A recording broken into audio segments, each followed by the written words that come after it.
Welcome back to the Vanflip podcast. If this is your first time here, hey, how are you doing?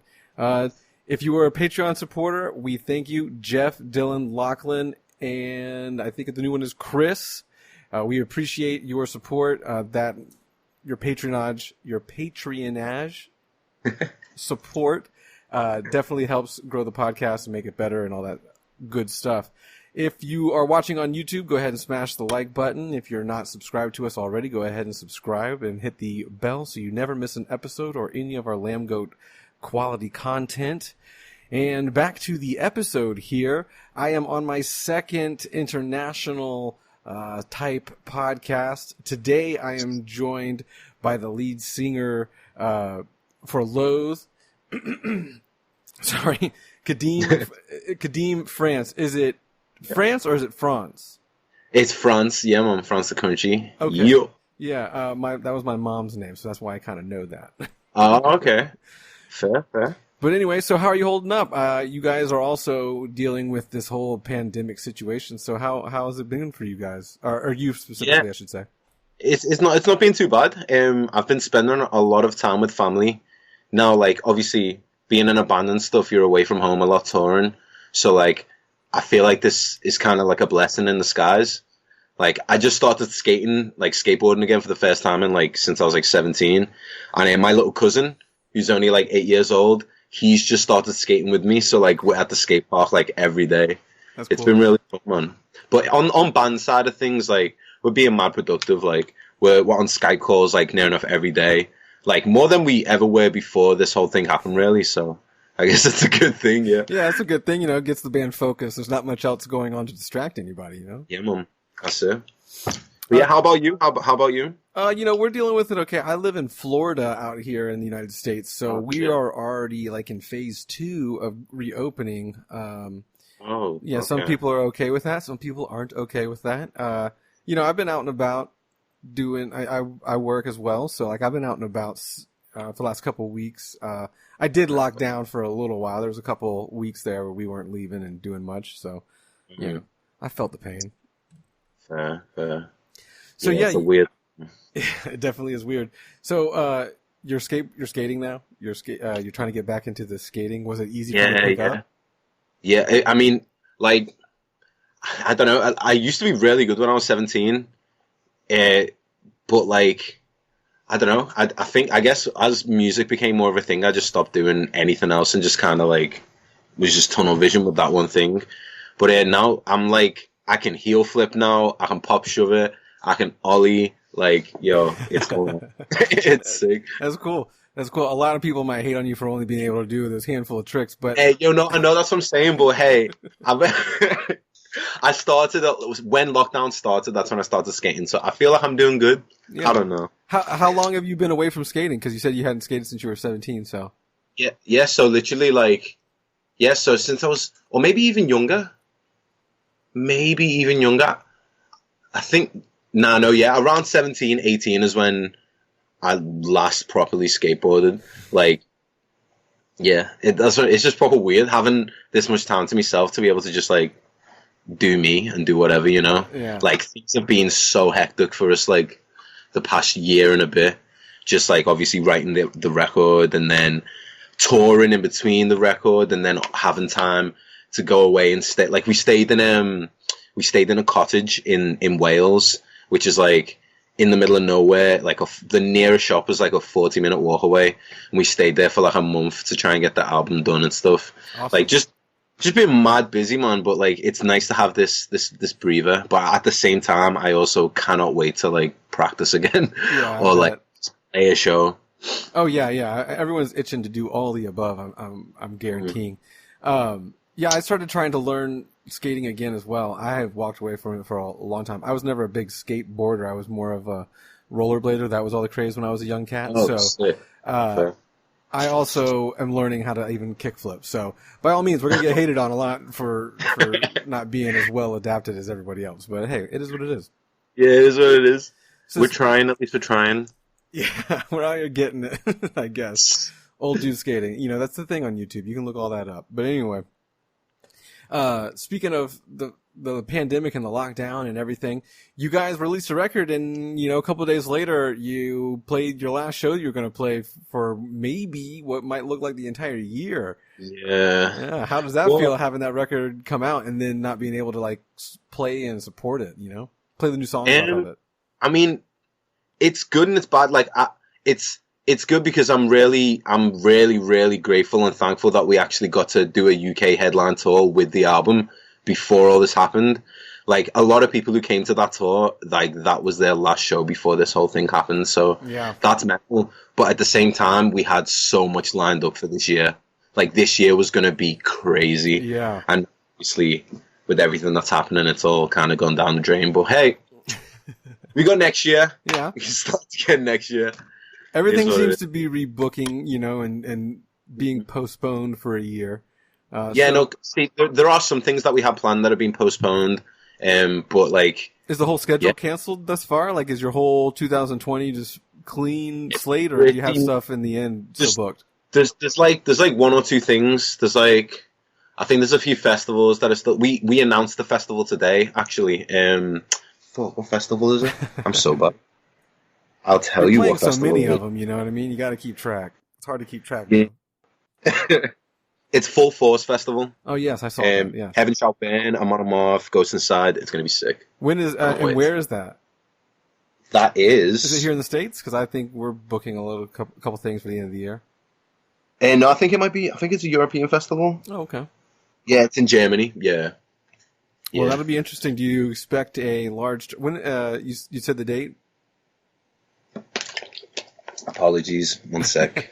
The date is on the it's from the 25th to the 27th of June, 2021. Oh, okay. So it's for next year, guys. We're just getting a mad early jump on it, so don't expect it to be any social distancing in effect probably by then.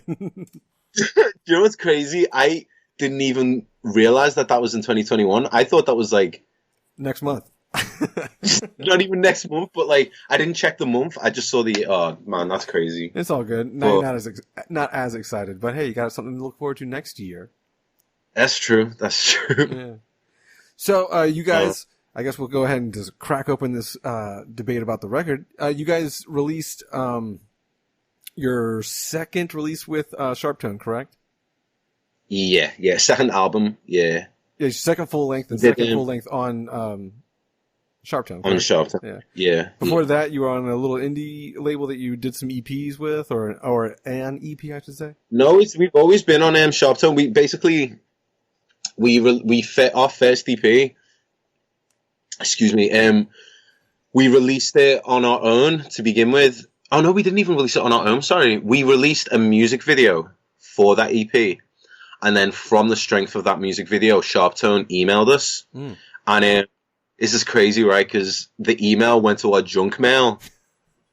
So instant spam. Erik, our guitarist, he one day was just checking his junk mail out the blue, sees this email, and at the time we were gonna sign to another label. I won't mention that label, but we were gonna sign to them, and our manager at the time saw that email and he was like, "Yo, we need to forget that other label. We need to sign to Sharptone like ASAP." And then the rest was history. We've released. Then we released that first EP with them, and then the Cold Sun. Then it was we did the split EP with a band called Hold an Absence, and then obviously I let it in. It took everything. Yeah.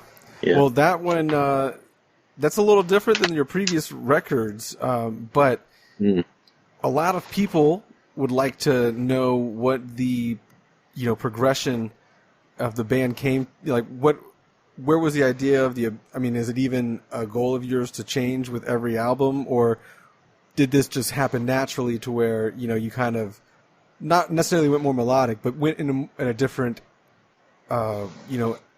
different path than like the true metalcore, or not true metalcore, but metalcore like you were playing earlier in your career? Yeah. Well, I think it was kind of like two things. It was like, it came as a natural thing, and then the other side was like fully just being like tunnel vision and not really caring about what other people will say with what we do type thing. And like, honestly, like, because it's been so long since we released an album last, I didn't even think we'd be playing this type of music this early, if that makes sense. You know what I mean? Like, in my head, when, like, at the beginning, I was like, I don't know, I was like, yeah, this is where I can see the band going in the future, but I see that, like, 2-3 albums down the line, if that makes sense.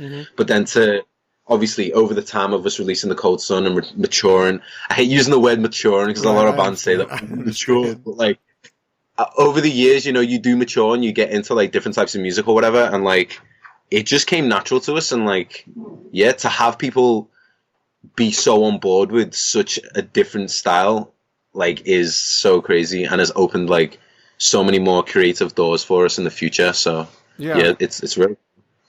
Yeah, if this is your, and I hate to use this term, but, like, if this is your quote unquote radio rock kind of album, then I mean, you know, a lot of people are going to be on board for, you know, even more of that style, and, you know, to see where it goes from there. If this is like a mature, you know, version of the band. But when I say that though, when I say mature or whatever, and like us playing like more rocky, poppy songs or whatever, we're always still going to be Loathe. You know what I mean? So if we want to just write, who says in the future we might just have an album where it's just straight heavy, like straight heavy. Do you know what I mean? It's literally whatever we're feeling in the moment there and then.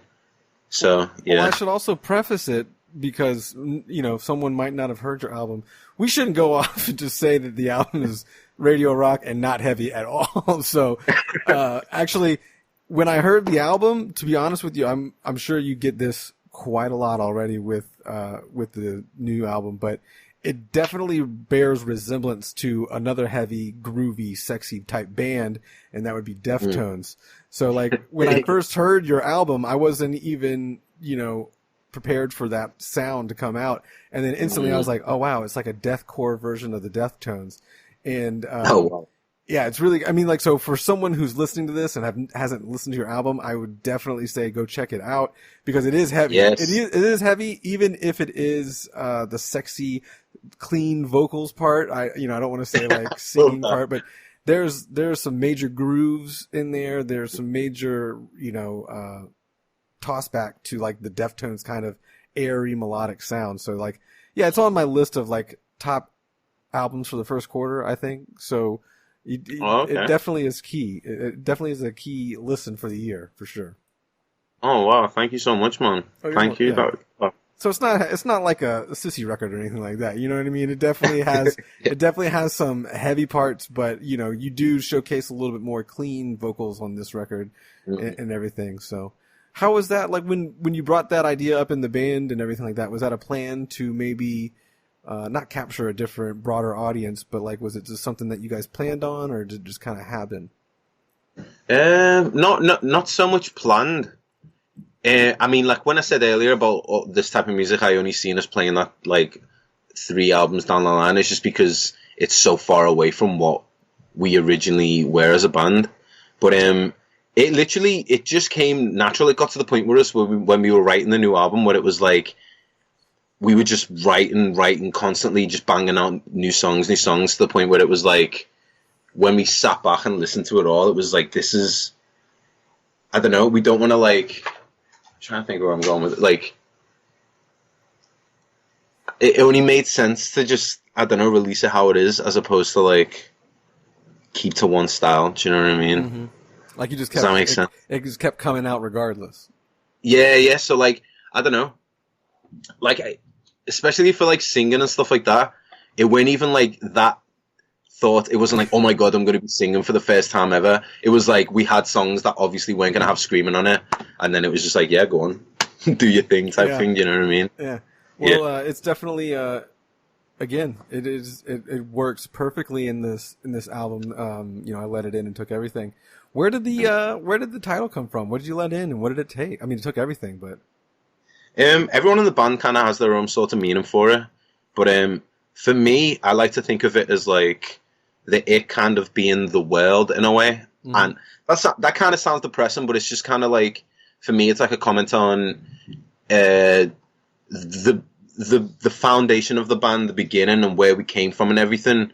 And then obviously our first album getting released, everything that happened in between that, how that changes as people, like how we sacrificed so much for the music, like really like prostrated ourselves to the music, if that makes sense.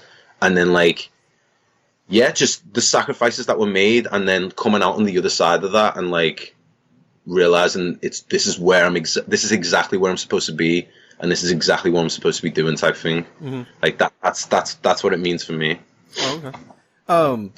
So yeah, we're very like open for interpretation type band. Like whatever you feel if it does for you, then that's what it does for you, type thing. I assume we're going to get that answer later on when we get to the user submitted questions. Some people have some exact songs that they'd like to know what you're kind of, what they're referencing, but we'll get to that later on in the podcast. Cool. So you guys were holed up for a month. Were you writing the record the entire time, or did you kind of have ideas and songs completed before you kind of like shack up in Wales? Well, for one, the album didn't get finished in that month that we were there. No way. We were originally, I think a few months before we went to the cottage, we started writing at our bassist's house, Feisal, our bassist's house. We started with, first song we wrote was Aggressive Evolution. And from then on, like, literally it was just kind of like, meet up every now and again. Erik would write a song, message to the group, be like, yo, check this what I wrote. Then we'd all kind of like chime in, do our thing to it. And then we kind of like built up a decent catalogue of demos through doing that. And then went into the studio into Wales to just like kind of just go in on everything a bit more, being together and stuff, and living together practically, and just kind of living and breathing the album for a month. But it still didn't get done. It didn't get done, funnily enough, until the album got fully done and submitted when we were in Japan last year. Okay. Which was, I'm trying to find what month that is. Did you record in Japan, or did you just like you're on tour and it didn't get finished mastering? It was mixed and mastered while we were out there in Japan. But your recording parts were basically done. Yeah. Oh, we were even like, it got to the point where because we did the whole album ourselves. I mean, it got mixed and mastered by someone else, but like in terms of like recording and everything, we did that whole thing ourselves. So like, there was times when before we got it mixed and mastered by someone else, when we were literally on tour on the road, had Erik had his computer, everything on the road. As soon as we get to the venue, set up in the green room, and he just start mixing, go onto stage, come off stage, go right back to it. So he's doing it. Yeah, he's doing it along the road. You guys, you went into a studio. So Sharptone they paid for that, obviously, and then do you guys have a producer on the record and everything like that, or is it just you guys going in there? It was Erik pretty much on the whole like recording side. It was just Erik, between Erik, Feisal, and Sean and Connor even. But it was mixed and mastered by Jens. Fuck. See, I'm so bad with all of this. I'm like the worst band member. I am honestly just like, I think it's Jens Bogren. I think that's how you say his name. Right. Well, it's in the note. You have the note, so you're at least you're trying. Yeah, true that.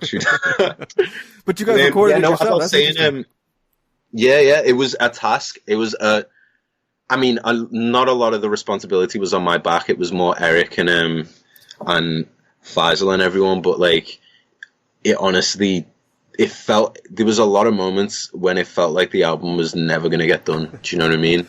Was that just because like when it just took a long time, or like was that something that maybe you wish you had, like an exterior person, like a producer or someone that could like no, definitely, like we've learned a lot from doing this on our own, and just like I think it was 50-50 of like having so much responsibility on our back, but then also because we're the ones doing it and we haven't got like someone else kicking us up the ass telling us what to do, we naturally just got lazy with things, you know what I mean? Right.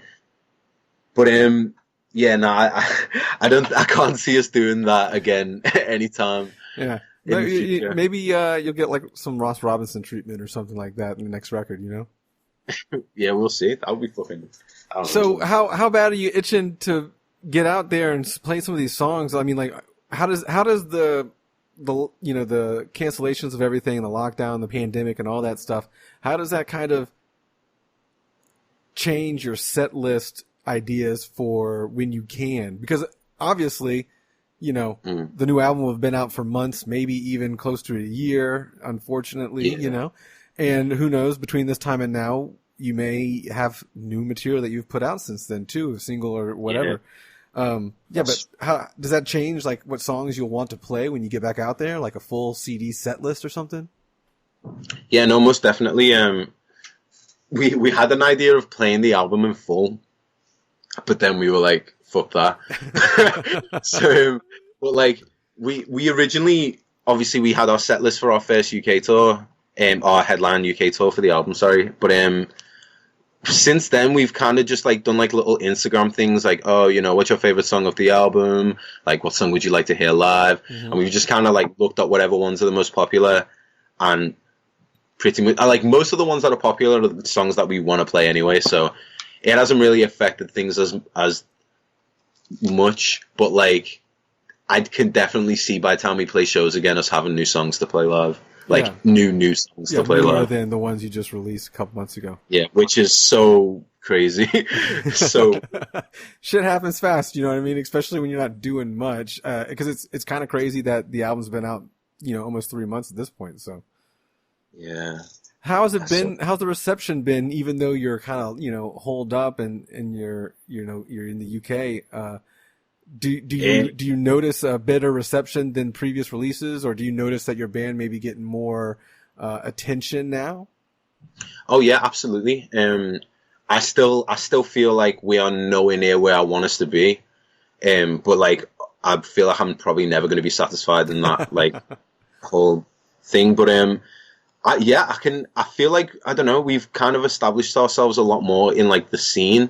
Like, I feel like I'm genuinely a part of the scene now. Like, a lot of bands that I like grew up listening to or like would look up to a lot when I was younger, and now like either like friends of mine or like into our band, you know what I mean? So like, that's really cool. But then also just like, I can just really feel how much this album's done for us already, and the fact that we've not toured it properly yet is proper like mind blowing. It's so crazy. So I can only see it getting bigger and better after lockdown, really. Yeah, and that kind of is a bummer that you guys had a schedule planned for the year, obviously, and not to bang the Loathe drum any more than I probably can, but it just seems like with this release, and again, I hate saying that it's so different than the previous releases, because it's not necessarily. It's just a more grown. Maybe a little bit more experimental than what you kind of had previously put out. But, like you said, you may have just been putting out stuff you wanted to put out, not what you thought you had to put out, kind of thing. But, yeah, it'll be cool once you guys can start playing, and then, obviously face-to-face interactions, and then, get over here to the States and everything like that, because, only the 5 lucky shows that you had before. I'm itching to get to America. You have no idea how much I want to be there. Like, that's what I'm saying. Since we released this album as well, we've realized like how much of a fan base we actually have like in America. Like, it's actually wild. I think it's bigger than the UK. Our fan base is bigger in America than it is here. Well, we have which more is people wild. that live here, yeah. Yeah, no, that's true. Obviously, yeah, that makes sense. But like, just that as a concept to me is so wild. Like, it's a whole ass different country, you know what I mean? Yeah. It's crazy. It just kind of sucks to see that, what could have happened. What could have been had the album came out, the plans happened. I'm sure you're on some really good festivals in the UK and probably over in the States that you're not going to be able to take advantage of. But as I said, a lot of things are being rescheduled and stuff, so it's just... Totally, yeah. It just sucks to put it on hold. Yeah. But I feel like once this is over, shows are going to be so crazy. Like, I feel like it's going to... I don't even know. Not that I knew or know what it was like to be at a show in the 90s, but I feel like that's what it's going to feel like, if that makes sense. Yeah, as long as I'm sure they're going to be crazy. I don't think anyone's going to be on the phones, but maybe that's just me being too hopeful. And you know what? Actually, Kadeem, that is a good point. Maybe that is what that is what changes how people attend shows. Maybe they're going to be like, hey, you know what? I regretted it when I took it for advantage and I didn't have it for a year. So let me put my dumb phone down. You know, maybe that'll happen. That's it. Do you know what I want to try doing? I mean, obviously, I don't know, probably be a bit weird, but like, I can't remember who it was. I think Dave Chappelle. I was going to say, do a Dave Chappelle thing and take everyone's phone. Yeah. When he got everyone to put the phones in. Imagine how sick that would be. Like, it'd be pretty cool for a band. Yeah. Yeah. I'd actually attended one of those Dave Chappelle shows, and it doesn't necessarily. You don't really. I mean, it didn't bother me the entire time. Fair. I mean, yeah, you're going there to watch the show. You know what I mean? It only makes sense. So, have you guys gotten annoyed, or do you take it as a a good thing when people revert to you as sounding like the Deftones or comparing you to the Deftones? I feel like to be compared to such an iconic band like Deftones, like I've got no problem with that whatsoever. The only problem I do have is like when people compare parts and songs that sound absolutely not unlike Deftones. Yeah. And I'm just like, well, bro, where are you getting this from? Like, but like, I don't know. For example, there was this one. I think it was a reaction video. Shout out to the guy who did the reaction video, like really sick. But I think it was Aggressive Evolution, and like as soon as the riff kicked in, it was like, boom, da-doo. He's like, Deftones. I'm like, bro, that sounds nothing like Deftones. Like, what? Yeah, I don't know. Well, no, it definitely. It took me a couple songs to. It took me to get into a couple songs to really be like, okay, yeah, I can. I mean, definitely the spacey and the airy, slower parts that have a lot of groove to them. Definitely a reminiscent of that, but I tell you, when I put it on, I had to listen to it again almost right away. So, gee. Did you guys make your cover art as well? Yeah, that's what I was going to get into when I was talking about Japan. I still didn't find out what month it was that we were over there. Give me one sec, sorry. But basically, when we were in Japan, we went to a place called Team Lab, and that's like. It's basically like, it's kind of like a art show room thing that you like walk through it. You take your shoes off before you go in, and there's like a bunch of different rooms that you go through, and each one has a different theme and like different lights, different like it's just different showrooms. And originally, Feisal just went there on a whim just to like go check it out before we came home. And then the day he went there, he literally messaged everyone like, guys, we need to all go here. He was like, we need to take the album, like, photos here for the album artwork. And at first we were like, that's a bit, you're jumping the gun a bit there. And then we went and we're like, yo, nah, this is it. Literally, this is it. But yet it was in, give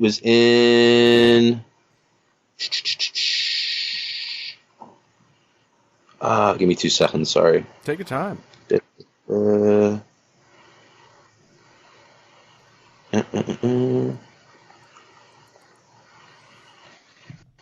was around November that we were in. Okay.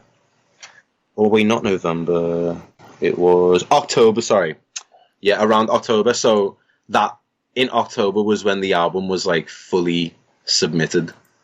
And like to think how not long ago that was is mad. Yeah. But, hey. It took a lot of work to get to that point, and then you know it goes by really quick afterwards.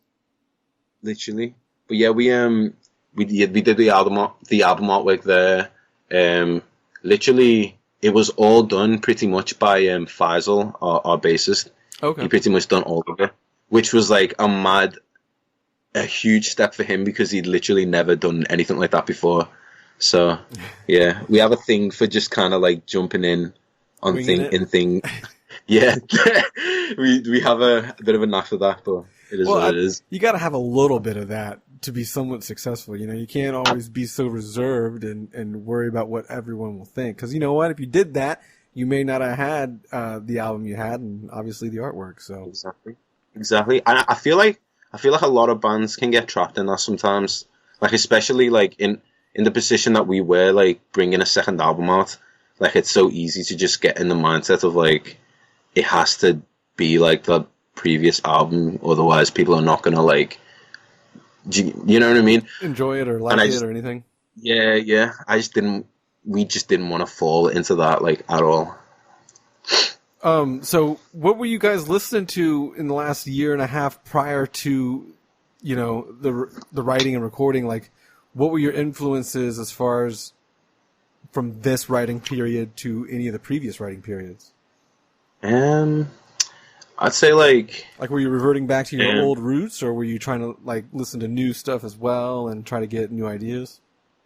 A bit of both, really. Like, I've always listened to like grime and stuff like that. It's like artists like Skepta. Trying to think of some of the artists. Slow Tie. Like their like rawness and like their energy, like the way they deliver, like the way they deliver their vocals, like is a really big inspiration on me and always has been, and that like was evident a lot in the album. But then also listen to like a lot of Radiohead and like 1975 even, and of course Deftones, like Meshuggah. I've actually got a list of like artists that we were listening to. Well, this is more artists I was listening to. Yeah, so El Sweatshirt, Robert Glasper, Tyler the Creator, A Tribe Called Quest, Erykah Badu, Kendrick Lamar, Puma Blue, really good one. But like Kendrick Lamar has always been like a massive influence on like the band. Like more specifically, me and Eric. Yeah, the way he like. So in general, just the vocal delivery and the cadences and stuff, or more the way his albums flow. Like I feel like, especially To Pimp a Butterfly and Good Kid, Mad City, they're almost both concept albums, and the whole thing feels like a consistent story, Yeah, and like that. That's always like when you listen to that album, you feel like you're in a universe. You're in that universe. You know what I mean? Kind of like a movie. Of that, you're watching a movie but listening to it. Exactly. Yeah, and that's the vibe that we've always wanted to like put across with our music, and yeah, that's a really big influence. Yeah, I'm a big fan of Kendrick, so I agree. Yeah, goat. Yeah, he's pretty good, and I agree that those two albums are probably my favorite, Mad City and To Pimp a Butterfly. Anyway, you guys haven't toured the States yet, right? That this was your album to come jump over the pond, so to speak. We've actually toured toured America once before. But that was a while ago now. That was in like 2017. We also played our first show in America was I think it was in like 2016. We played Knotfest. Okay. And yeah, that was like our first ever time in the States. And then the second time, obviously, was the tour was with, it was us, Wage War, Varials, Gideon, and Ocean's 8 Alaska. Oh, nice. Yeah. That was a great lineup there. So speaking of tours, since we're not touring now, what are some of your like ideal tours if you could create one? Would you guys be headlining the tour, or would you guys be opening, an opening act? And what would be the ideal lineup for you guys, or you specifically? All right. Okay, I'm gonna do two. I'm gonna do three actually. Okay, first one is gonna be heavy bands. I'd love to tour with Code Orange, whether that be opening or headlining. I'd love to tour with Vane. I'd love to tour with Radiohead would be insane. Who else? I'm going to look at my artists again. Yeah, oddly enough, all those bands seem like very doable. Even Radiohead, I could see it like as a weird, strange opener. Like Tool and big bands like that have strange young bands sometimes. Yeah, so I can see that. Yeah. But yeah, Loathe. I mean, I'm sorry, Loathe. Vane and Code Orange, I feel like that's already a lineup that you guys probably haven't announced yet. I don't know, man. I feel like you guys have already had that tour planned out. I feel like that's not a hard tour to probably get together, you guys all together, I mean, I'd absolutely love to. That would be my dream tour. Mm-hmm. Hint, hint, hey, anyone listening? When stuff gets back open, you know what? Yeah. Who else? Have you ever heard of a band called Static Dress? No, I have not personally. Oh my god, you should listen to them. They are really good. Okay. One of my fans at the moment, and they're also really good friends of ours. So Static that's a Dress. bonus. I will have to. I'll have to check that out. Have you ever heard of a band called Candaria? Yes. I recently. It's like an older band, though, right? It's a what? It's an older band, correct? Yeah, it's an older band. Yeah, okay. The reason I found them out was I watched this video. There's this guy, YouTuber, I can't remember his name, but he does videos like what killed metalcore or like the why punk rock NBA. Yes, that's him. He did a video that was like 5 metalcore bands that should have been way bigger, and Candaria were one of them. Yeah, and I like from back them in the out day. this time. Was blown away. Yeah, they're so sick. It's definitely they're definitely a cool band. I definitely remember them from way back when in the early metalcore days for sure. So you have some slow ones or light bands, I guess? Lighter ones, I'd say Flying Lotus. Mm. Who else? It probably would not work at all, but El Sweatshirt. Who else? Damn. There's another one. 1975. I don't know if I don't think that would work, but that would be. I don't exactly think that would plan out as good as the other ones would have. But hey, I'm sure there's a festival where you guys could both get on, right? Yeah, that's true. That's true. What else? Yeah, I'm all out to artists. Totally. Those are some good ones, though. And again, I think I think the heavy ones are very doable. Yeah, of course. Now, like, Meshuggah as well would be sick. Yeah. For the heavy ones. That would be insane. But yeah, Flying Lotus to me is just like, to tour with them would be insane. I also feel like obviously you haven't seen us live, but like, we are really big with like theatrics and stuff. Like, oh, cool. We have like TVs on stage, which sounds lame, but when you see it, it's really cool. I promise. Yeah, no, I get it. It has like footage that we've shot ourselves and stuff on, and then like even down to like our last headline tour that we just did, we had lights like programmed to the music for the first time ever, and it like really just felt like a sick show because of that. But I feel like Flying Lotus, I don't know if you've ever seen any of his live videos, but he is like big in theater. Like all the stuff that he's got going on live is like what inspires us a lot. Like I want to get to that level of like a show. You know what I mean? Performance wise, and it's very theatrical, and there definitely is an experience is a good word to call that, because you have the visuals and the audio, and then there's just the environment in general. All plays a role. God, I was just thinking about something to ask you when we were talking about all that. Now I'm sorry. No, you're good. So you got some nunchucks hanging up behind you. I've noticed that all. Oh yeah. Call.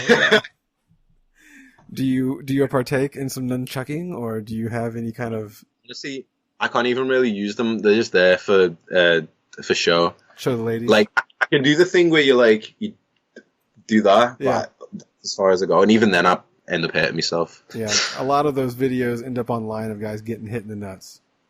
Yeah, legit. I'm not trying to be. So, I don't want to keep you up too late because you are hours ahead of me. What time is it there? It's 20 to 2 in the morning. Oh wow, well, it's not as late as I thought, so that's good at least. But yeah, man. So, what are some things? Because you guys are a newer band, not necessarily a newer band, but you guys are getting a lot of love and attention right now. What are some things like a younger band could do to maybe help them along the way that you guys have learned the hard way? I'd say, like, honestly, tunnel vision. And when I say that, I mean, like, just don't watch other bands. Like, if you're sitting there and watching a band, like, oh, they just done this and everyone loves it and that means I should do that now. Like, no, just do you. Like, whatever ideas you have are good enough to get you where you need to be, as long as you believe in it and you have a right team around you that are all on your wavelength, and you can like, you just need to build a solid foundation and know exactly where you want to go. And like, that's honestly, that's worked for us. Like, that's how it's been, like, from day one. Like, literally all the things, near enough all the things that we've done as a band are things that me and Erik, from when we were like 17, we used to like go on long walks and just talk about all the things that we wanted to do, and we're like slowly just ticking off everything off the list. Like, so it literally is kind of like in a way kind of like a manifestation thing, but I don't like to like get all deep with that, because some people are like, if you think about it every day, it will happen. But it's like, right, you also need to put the work in as well, you know? Mm-hmm. Well, it's good to put it out there, though, too, because then your mindset changes slightly a little bit. So it's that's true. That's true. You're more poised to follow through. Speaking of team, you said that Fayez did the artwork. You guys you shot a lot of the footage. You guys used for your shows with yourselves. How big is the Loathe team? Is it just the band per se, or do you guys have like a management, who creates content? Now that I think about it, we actually have a massive team. But they're all genuine friends. Like, none of it is just like, oh, we need this, that, or the other. Let's just go on the internet and find it. Mm-hmm. It's been like genuine connection. Like, for example, like little things like the guy who does our merch, a really good friend of ours. His name's Josh. I met him at a gig, and he's Indian, innit? He's half Indian, half black. So like, when I seen him at a show, I was like, oh, sick, another like person of color. And we made that connection, and then now he's our merch guy. Like, originally he was coming to our shows, and now he's just on our team. Yeah. And like, we have that connection. And then who else? Zach, who's our tour manager. He's a really, like, I've known him for years. Like, I used to live with him when I was living in Manchester a while ago. And then who else? We have Mark, who he's our photographer. He was on our last UK tour.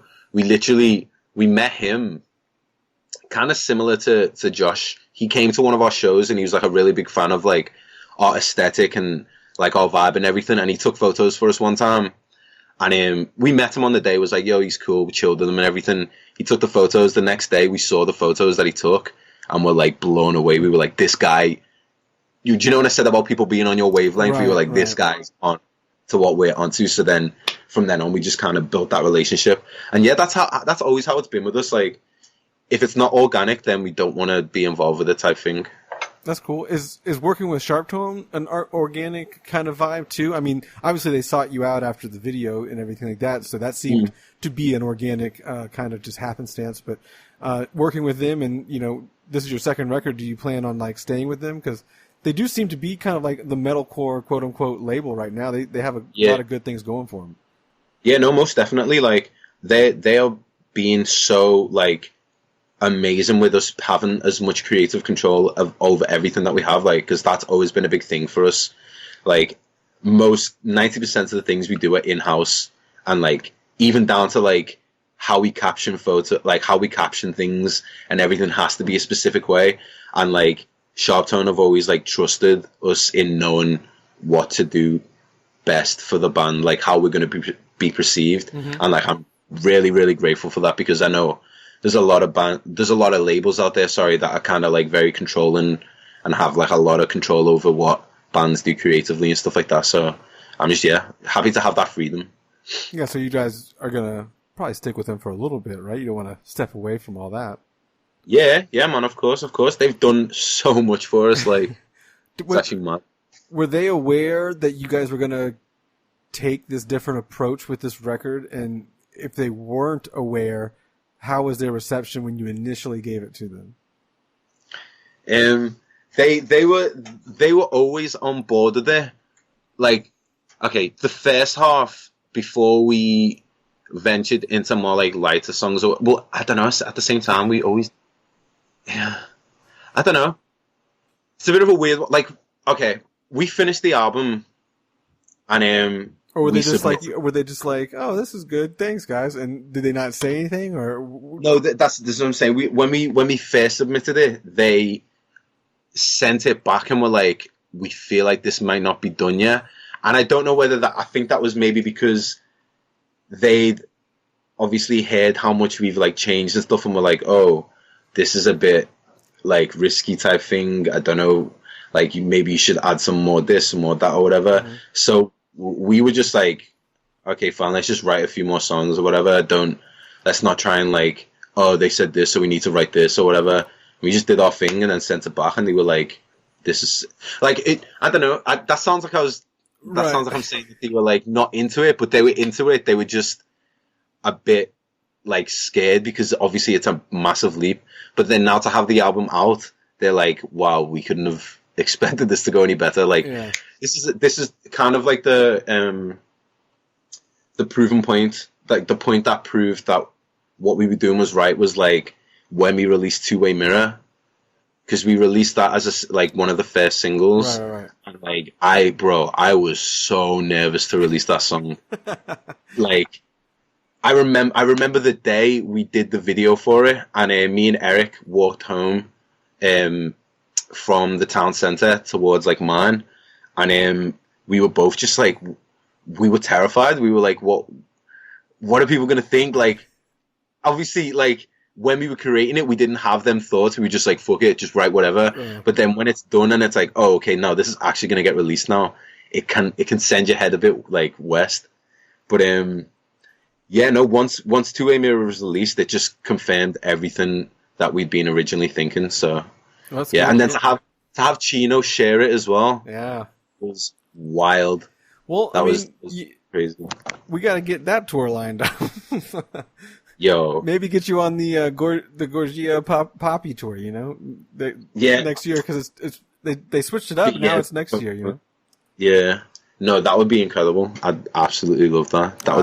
I'm sure you guys will definitely meet in the near future, if not play together. I mean, you know, because I'm trying to smoke with them. I'm trying to smoke with that. Like, bro, let's go. Well, when you get over here to the States and you guys come to my area, we'll meet up for that as well.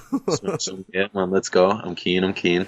Well, that being said, I guess, is there anything else that you guys, or you, I should say, want to either plug or, you know, shout out or anything like that before we kind of wrap it up? I'm always bad with this because when I think about it, I don't know what to say, and then afterwards I'm like, oh, I should have said this. But honestly, only thing I can think of now, obviously, is the album. Like, yo, if you've not listened to the album, listen to the album. It will. I'm sure you will find something there that you're looking for. Whether it be heavy, whether it be light, whether it just be some instrumental madness. Like, check it out and let me know what you think. Yeah. It's definitely worth the listen. Like I said earlier, it was surprising, and I actually told a friend yesterday about you guys, and I was like, hey, you like the Deftones, right? And he was like, yeah. And I was like, all right, well, check this band out. And he's like, well, if you're comparing them to that, then, you know, that's a high mark to compare someone to, blah, blah, blah. And then literally a couple hours later, he came back around and was like, I'm on my second listen through of the album. So, wow. Yeah. It's definitely palatable, you know what I mean? And again, It has a little something for everybody. That's it. Yeah, man. Well, I appreciate you coming on the podcast, man, and hopefully we can do one of these in the near future in person. I'd love to meet you guys. I definitely would love to see you guys play. That'd be really dope. But yeah, man. Absolutely. Again, thank you for joining us, and stay safe while you're out there. I will do, man. Thank you so much for having me, and you stay safe too. Safe, man.